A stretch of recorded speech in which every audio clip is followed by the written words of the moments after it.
The email that changed everything. It started with a strange email.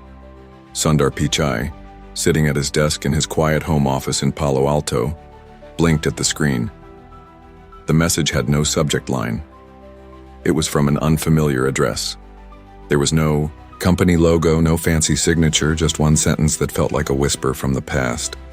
"She still remembers you, Sundar. She never forgot."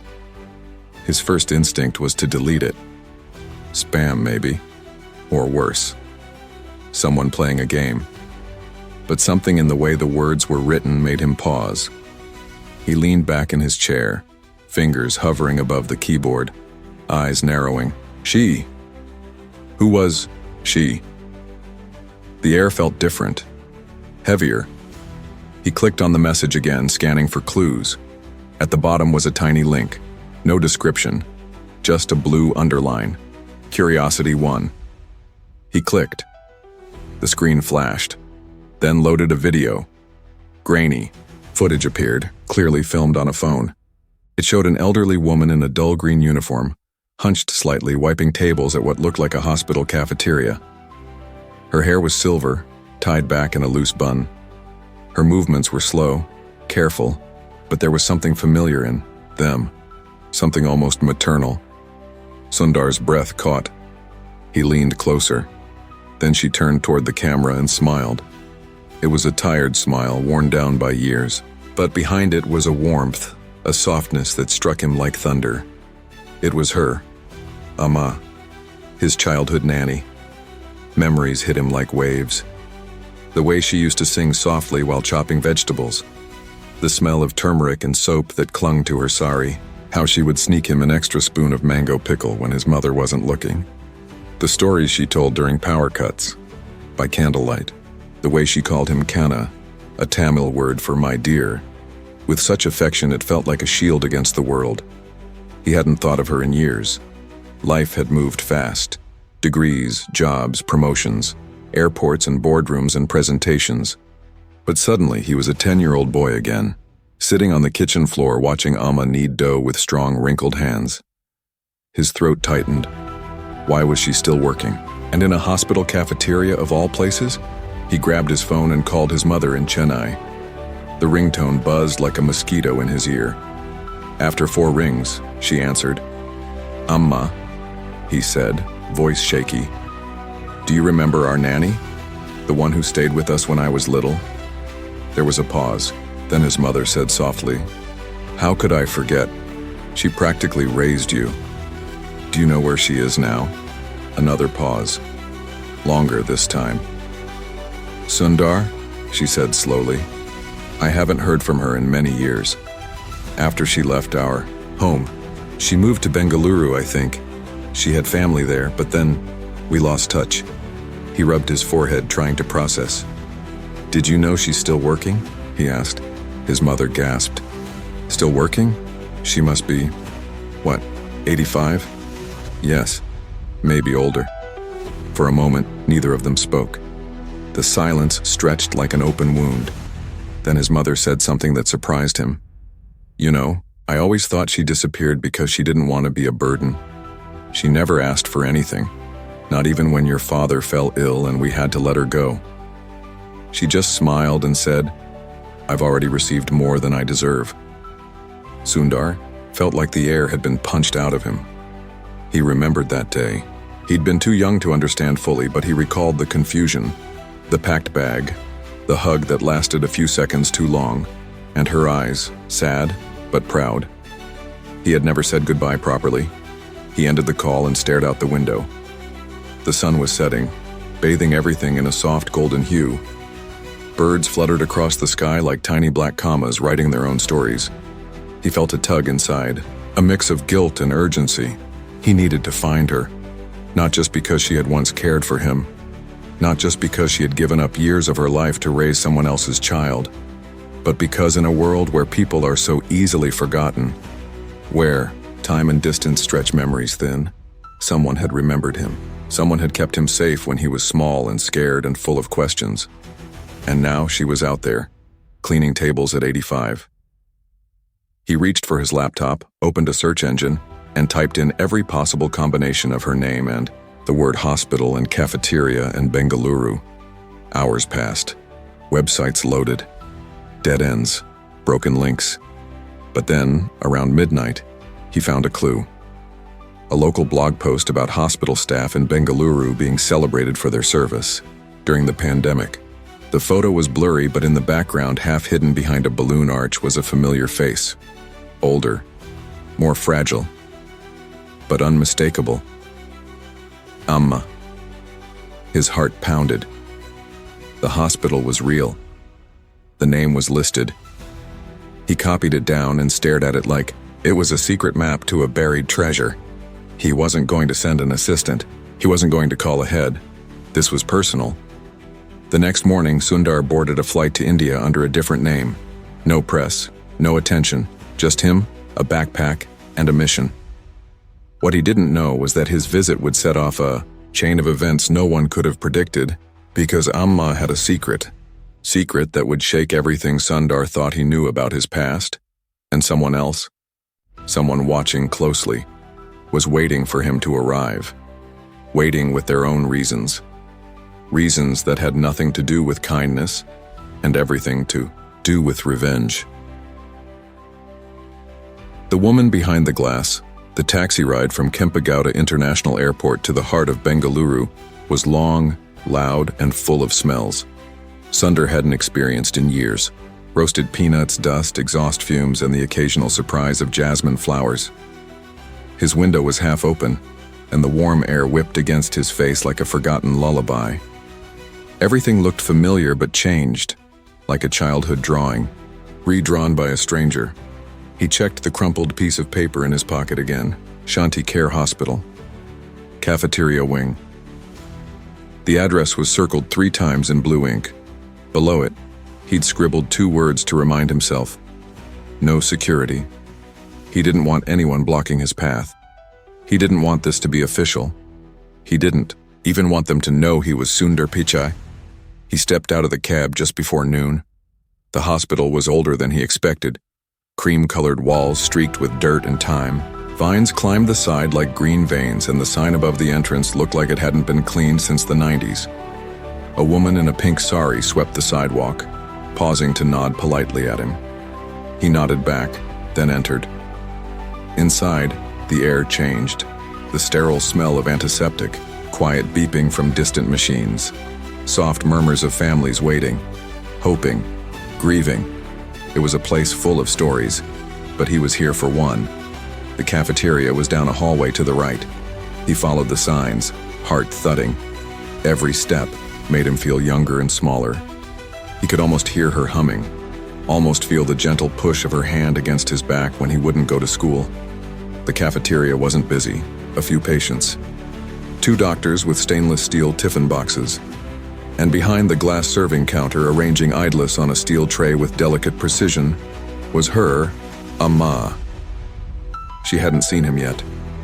Her back was slightly curved now, and her hands trembled slightly as she worked, but her eyes were sharp, alert, kind, the same eyes that used to watch over him like a second pair of parents. He stood there, frozen. He didn't know how long he watched, maybe minutes, maybe a lifetime. Finally, she turned toward him. Their eyes met. Nothing happened for a second. Then her hand paused mid-air. The ladle dropped from her fingers, clattered on the counter. "Kana," she whispered, and Sundar felt everything inside him collapse. He walked toward her, slowly at first, then faster. Then suddenly they were hugging through the small opening in the counter, arms reaching around cold steel and plastic. It was awkward, and it was perfect. She smelled the same. Somehow, a mix of coconut oil, lentils, and love. She pulled back to look at him. Her face was wet with tears. She laughed, a choked, soft laugh, and wiped her cheeks with the back of her hand. "Look at you," she said, smiling through the tears. Big man, still that same face, but so thin. Sundar laughed too, though his voice cracked. "Amma, why are you here? Why are you still working?" She waved a hand, brushing away the question like a fly. "What else would I do, Kana? Sit at home and count hours? At least here I have people to feed. But he wasn't smiling anymore. You shouldn't be doing this, he said quietly. You should be resting. Enjoying life. You gave so much to others. Her eyes darkened for a moment, and then she said something that caught him off guard. We don't always get to enjoy what we give. She turned away and began wiping the counter. The moment was over. But Sundar saw it, just a flicker of something behind her words, something unsaid. He spent the rest of the day with her. She finished her shift and they walked outside together, slowly, arm in arm like mother and son. They sat on a wooden bench beneath a banyan tree. She told him about her years after leaving his family, how she lived with her brother's family until he died, how she had moved from house to house, always trying to be useful, always trying not to be in the way. She never married, never had children. I had you, she said simply, as if that was enough. He felt the weight of that sentence press into his chest. He promised her he would change things. He said he would take care of everything now. She wouldn't work another day. She would live with dignity, peace, and anything she needed. And then she said something even stranger. They won't like that. Who? He asked. She shook her head. People who've come to depend on me staying quiet. He frowned. What do you mean? But she only smiled, a tired, mysterious smile. Before he could ask again, her phone rang. A small, cracked Nokia. She picked it up, nodded, said a few soft words in Tamil, then hung up. I have to go, she said. Someone is waiting. Who? She hesitated. A friend. She wouldn't say more. She hugged him goodbye and said she would see him tomorrow. She promised she would think about leaving the job. And then she disappeared into the evening crowd, like a ghost returning to the past. Sundar stood there alone, and he knew, deep in his gut, that she wasn't telling him something big. As he turned to leave, he noticed a man watching him from across the street. Not a passerby, not a patient, a man in a black jacket, holding a phone but not using it. Their eyes met. The man turned and walked away, fast. Sundar didn't know it yet, but that man had followed him from the airport, and he wasn't alone. The letter beneath the sugar jar that night. Sundar stayed at a small hotel near Cubbon Park. Nothing fancy, no name tags, no fanfare. He chose it on purpose, somewhere quiet, somewhere he could think. But even in the stillness of his room, his mind wouldn't stop pacing. He couldn't sleep. Not after what she said. They won't like that. Those words had stuck to his skin like glue. He kept replaying her expression, the pause before she said, it, the almost imperceptible tremble in her voice. It wasn't fear. It was older than fear. It was the exhaustion of someone who had been carrying a secret too long, for too many people. He thought of the man from across the street, the one who had vanished into the crowd. Maybe it was nothing, or maybe not. His instincts weren't usually wrong, and this time they were yelling. Early the next morning, before the sun had properly decided what kind of day it wanted to be, Sundar returned to the hospital. Amma wasn't there yet. The cafeteria was still setting up. The kitchen clattered with pots and impatient flames. So he waited, watching the steam rise from stainless steel. He didn't wait long. She arrived just after 7, wrapped in the same faded green shawl from the day before. She was alone, but she looked alert, like someone walking into a test they'd already taken 100 times. You came early, she said, smiling. So did you, he replied, and they shared a quiet laugh. But it didn't last. Amma, he said, his voice soft but firm. What did you mean yesterday? About people depending on you to stay quiet? She didn't answer right away. Instead, she reached into her tiffin bag, pulled out a tiny envelope and pressed it into his hand. This, she said, might explain more than I can. Sundar opened it carefully. Inside was a letter, handwritten, dated 16 years ago. It was from her. Dear Kana, if you are reading this, it means life brought you back to me. And if life brought you back, then maybe truth is ready to meet you too.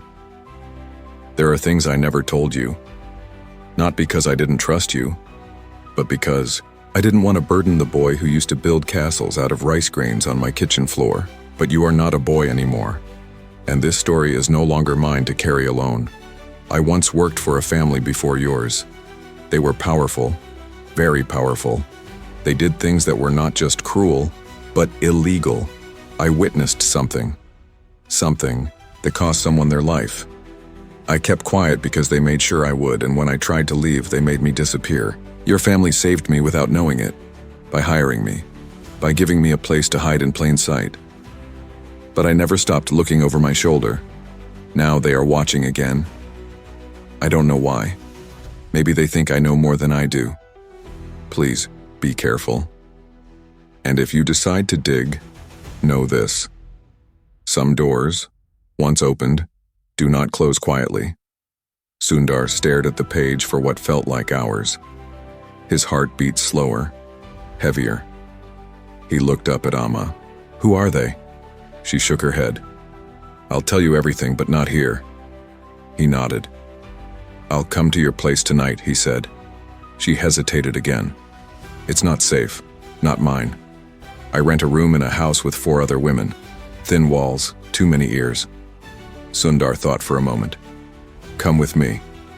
Just for one night. My hotel is quiet. She didn't agree right away. It took more convincing. But finally, she nodded. They finished the day as if it were normal. As if they weren't standing on the edge of something huge and ugly and real. But Sundar noticed her eyes scanning the room more than before. Every new face. Every phone lifted. Every person who stayed too long. They left together just before sunset. But what they didn't know, what neither of them saw, was that someone had followed them inside the hospital. Not the man from the street this time. Someone else. Younger. Faster. Hungrier. Someone who had one job. To make sure Amma never opened the wrong door again. At the hotel, Sundar ordered her tea. Strong. Sweet. The way she liked it. She sat on the bed, legs crossed under her, her green shawl folded neatly beside her. It looked almost like home, except it wasn't. And both of them knew this peace wouldn't last long. Amma, he said gently, start from the beginning. And she did. But she didn't start with names. She started with a single word. Ashok. The name hit the air like a dropped plate. He was a driver, she said, for a very wealthy family in Chennai. The man, he worked for owned factories, newspapers, and half the land between here and Madurai. Ashok was kind, and too curious. She paused. One night he heard something, saw something, and 3 days later he was dead. Sundar blinked. And you? I was the cook, she whispered. I knew he didn't kill himself, but I said nothing. Because the next day there was a letter with my name on it. No stamp, no handwriting, just a piece of gold inside. And one sentence, your silence is your safety. Outside, thunder rumbled. In June, Bengaluru sometimes plays with storms like a cat plays with yarn, but this one wasn't playful. The man who owned the house, she said, he disappeared 2 years later. No one ever connected the dots, no one wanted to. But I never forgot. She reached into her shawl and pulled out something small and strange. A key. What's that? Sundar asked.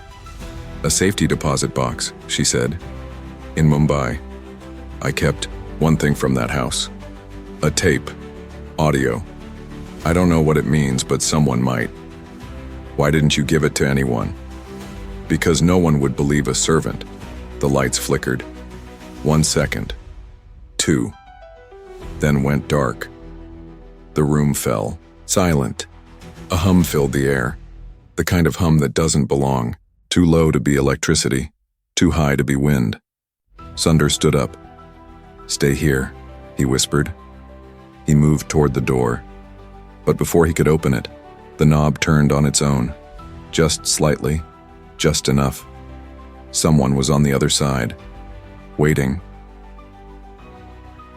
Through the peephole, the past returns. The doorknob stopped moving. Just a breath, like whoever was outside had changed their mind, or was simply letting him know they were there. Sundar didn't breathe. Behind him, Amma stood motionless too. He could feel her heartbeat even from across the room. It was like the whole world paused to listen. Then came the knock. Not loud, not aggressive, just deliberate, like fingers tapping out a secret. Sundar took a step back. The lights were still out. The only illumination came from the street lamp outside, slanting through the curtains in slices. He signaled to Amma to stay quiet. She nodded once, folding into the shadow like it was an old habit. The knock came again, and then silence. No footsteps, retreating. No words. Just that eerie, unfinished feeling, like a sentence interrupted mid-breath. After several minutes, Sundar crept toward the door. He leaned down slowly, carefully, and peered through the peephole. Nothing. Just the hallway. Empty. But something about it didn't sit right. The silence wasn't peaceful. It felt like a held breath waiting to snap. He opened the door a crack. Still, nothing. But then as he began to close it, he noticed a folded piece of paper on the floor, perfectly centered, placed there on purpose. He picked it up, heart pounding. No envelope, just one line, handwritten in dark ink. "You opened the wrong door." He shut the door fast and bolted it, fingers shaking just slightly. Amma was still standing, still calm, but her eyes told another story. "They know," she said, not as a question, not even as fear. As fact. Sundar sat down. "We can't stay here." She nodded. "You have contacts. Use them. Take me somewhere they can't follow." He hesitated. "If I do that, if I involve anyone from my world, this becomes something bigger. Public. Noisy." "It already is," she replied. "You just haven't seen the full shape yet." And she was right. The next morning, his phone buzzed with a message from an unknown number. No words, just a photo of him and Amma, taken from across the street, outside the hospital, time-stamped, watermarked with a symbol he didn't recognize, 3 vertical dots. That same day, his old friend Arjun, a cybersecurity expert now working in Delhi, called without warning. "Your name is bouncing through places it shouldn't be," he said. "Someone's tracing your location in real time. They're using proxy nodes in Hyderabad, Dubai, and, get this, Zurich." "Who?" Sundar asked. Arjun paused. "Not government, at least not officially, but definitely someone rich, private, and scared. They've buried something they don't want anyone unearthing, and guess who's holding the shovel?" Sundar looked at Amma, now asleep on the chair beside him, wrapped in a shawl too thin for her bones. "We're flying to Mumbai," he said. "Today." He hung up before Arjun could argue. Mumbai was chaos with a soundtrack. As they stepped out of the cab near Fort, the air was heavy with sea salt, traffic horns, and stories being told in 5 languages at once. Sundar guided Amma through the crowd with his arm gently around her shoulders. She didn't complain, even when her steps slowed. The bank was small, older than most. It didn't have digital boards or air conditioning. The manager was a thin man with suspicious eyes and too much gel in his hair. "This is the box number," Sundar said, sliding the key across the counter. The man frowned. "This account hasn't been accessed in nearly 2 decades. "Yes," Sundar said. "We know." After much checking and whispering, they were finally led into the vault. Small metal doors lined the walls like secret mouths. The box opened with a reluctant click. Inside, 1 cassette tape wrapped in a silk cloth, and beneath it an old photograph, black and white, creased from time. It showed 4 men standing in front of a bungalow. One of them had his hand resting on a car, a black ambassador. Parked behind the group was someone blurred, walking away. Sundar. turned the photo over in tiny writing, June 12, 1987, Ashok's last day. "That's the house," Amma whispered. "That's where everything happened." "And the tape?" "It's him, the owner, talking to someone. I don't know who, but I heard it once, long ago, and it wasn't business, it was something worse. They didn't have a cassette player, but they knew someone who did. An old journalist named Devika, once famous for exposing a medical scam that toppled a state minister. She owed Sundar a favor. And more importantly, she didn't scare easy. They met her in a bookstore cafe in Kolaba. Over weak coffee and cautious greetings, Sundar handed her the tape. She looked at it like it was a matchstick next to gasoline. "You're sure about this?" she asked. "No," Sundar said, "but I can't walk away." Devika took the tape and left, promising to call in 2 hours. They waited on a bench near the waterfront. Gulls screamed above them. Amma sat quietly, her hands folded over her lap like prayer. Then Sundar's phone rang. Not Devika, the same unknown number. He answered. A voice, distorted, mechanical, spoke just one sentence. "Turn around." He did. Devika stood across the street, holding the cassette player, but someone else was behind her.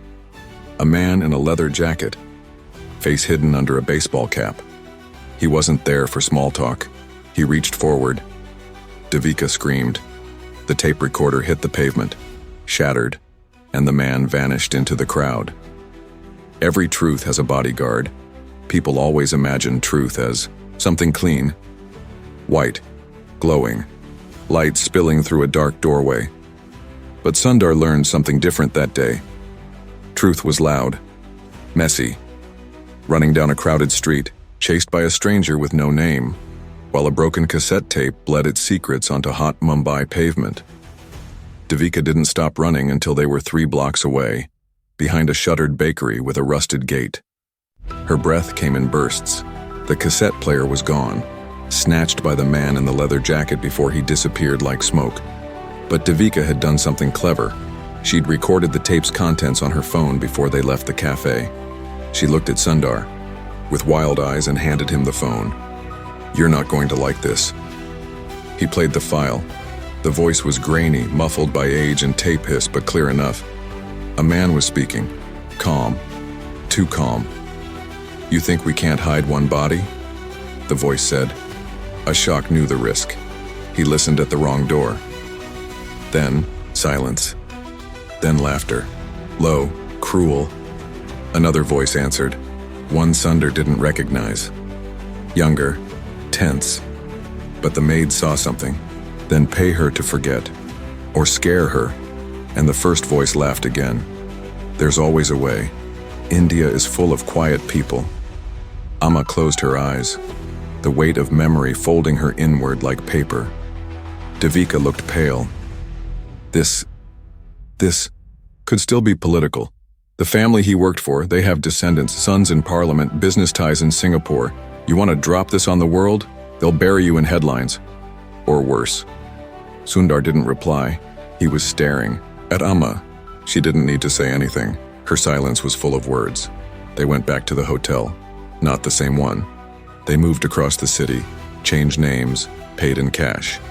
Sundar had money, yes, but this wasn't a money problem. This was a safety problem dressed in expensive shoes.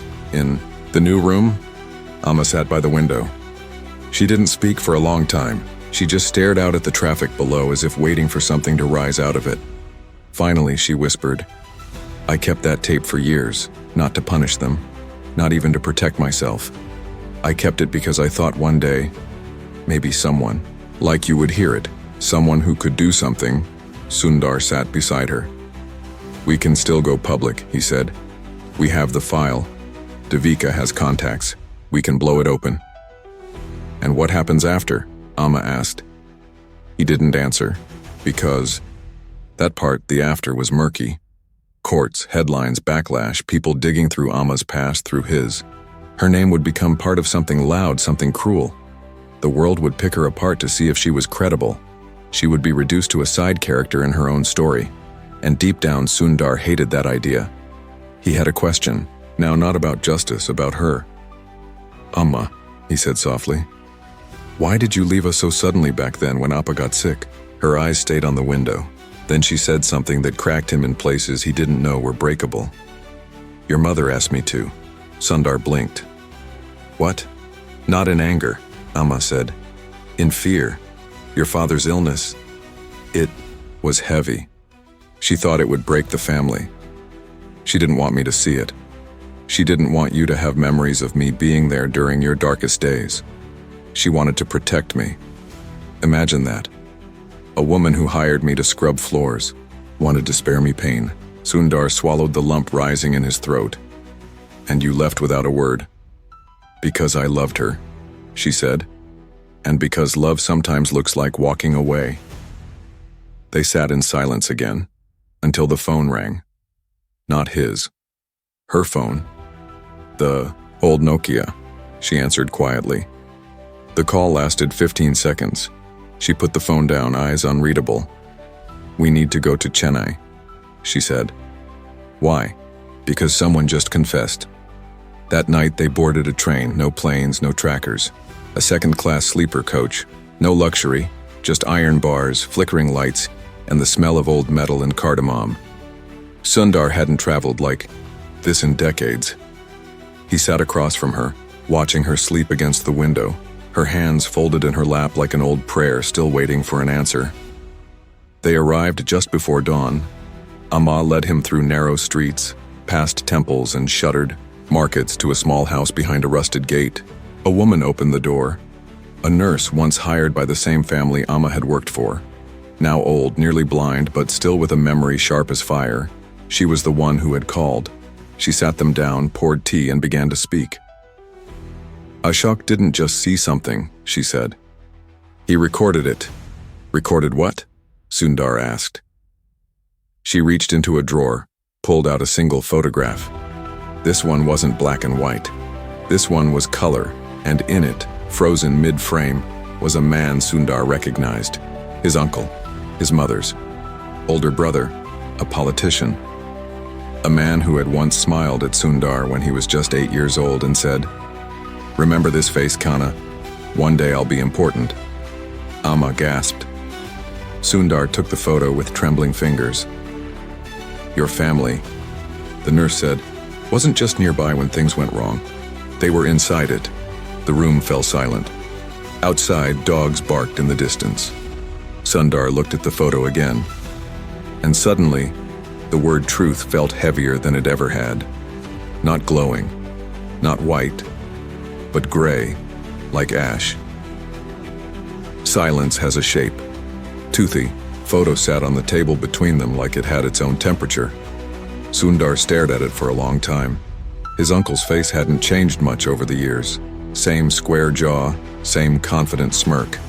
But now, every feature looked unfamiliar. History had rewritten the man in the photo, not a beloved elder, not a harmless politician, but a thread in something darker, something violent. He could feel Amma watching him, not pressuring, just present, waiting to see if the boy she once raised would become the man this moment needed. How long have you known? He finally asked. Amma didn't answer immediately, then softly. Not everything, not clearly, but I knew your uncle was connected.